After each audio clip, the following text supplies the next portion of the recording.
দেখুন, আমরা পরিযায়ী শ্রমিক। এই মুহূর্তে আমরা ওয়েস্ট বেঙ্গল থেকে মহারাষ্ট্র লক্ষ লক্ষ শ্রমিক এখানে এসছে।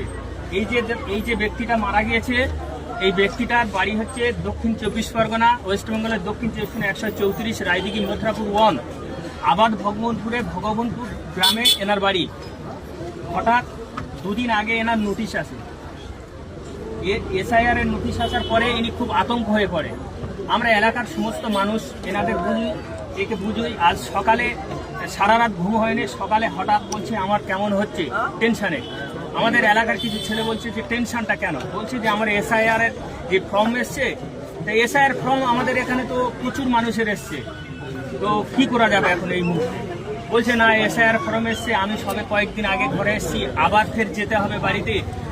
চালু পাওয়া যাচ্ছে না, চালুতে ওঠা যাবে না, রিজার্ভেশন হবে না, তৎফল মেরে হচ্ছে না, আর খুব টেনশনের মধ্যে।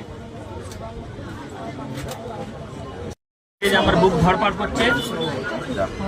এখানে একটা হসপিটালে নিয়ে যাওয়া হয়, সাইন হসপিটাল নিয়ে যাওয়া হয়, সেখানে উনি মারা যায়। আমরা এই মৃত্যুটা কতদিন দেখব?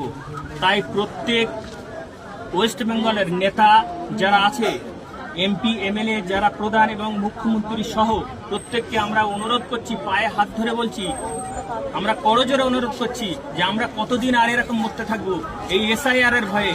একের পর SIR কিছু হসপিটালে ভর্তি আছে, এই একজন ব্যক্তি মারা গিয়েছে। তাই এটার সমাধানের জন্য আমরা আপনাদের অনুরোধ করছি যাতে এটা সুস্থ সবলভাবে সমাধান হয়। আর আমাদের মুখ দেখতে ভালো লাগছে না।